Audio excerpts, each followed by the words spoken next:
இப்போ 12th மேக்ஸில் example 2.7 பார்க்க போகிறோம்.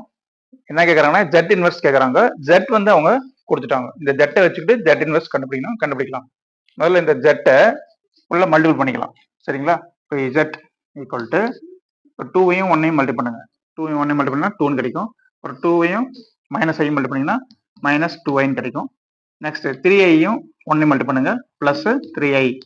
நெக்ஸ்ட் 3ஐயும் -ஐயும் மல்டிபிள் பண்ணுறீங்க. அப்போ என்ன கிடைக்குன்னா -3i² வரும். -3i² value -1. இப்போ -3 × -1 டோட்டலாக என்ன ஆயிரும்? +3 ஆயிரும். ஓகேங்களா? அப்போ இங்கே +3. இப்போ 2 + 3 5 -2i + 3i இருக்குது. -2i + 3i + iன்னு கிடைக்கும். அப்போ z = 5 + i.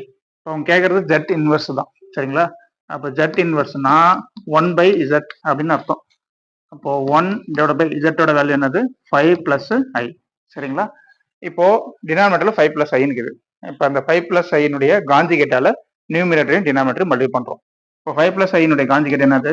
5 - i / 5 - i equal to முதல்ல கீழே மல்டிபிள் பண்ணலாம். 5 + i-யும் 5 - i மல்டிபிள் பண்றோம். a + ib a - ib அந்த ஃபார்முலா a² + b². a வந்து 5 அப்போ 5² ப்ளஸ் b வந்து iக்கு பக்கத்துல என்ன இருக்குன்னா 1 இருக்கு. அப்போ 1². ஓகேங்களா? இங்க பாருங்க மைனஸும் வராது ஐயும் வராது. கீழே ஞாபகம் வச்சுங்க. 1ஐயும் 5 - i-யும் மல்டிபிள் பண்ணீங்கன்னா 5 - i கிடைக்கும். இப்போ 5 - i / 5² 25, 1² 1. இப்போ 25யும் 1ஐயும் ஆட் பண்ணீங்கன்னா 26 கிடைக்கும். ஓகேங்களா? அவ்வளோதான் ஸ்டெப்பு. கொஞ்சம் பிரித்து எழுதிக்கலாம்.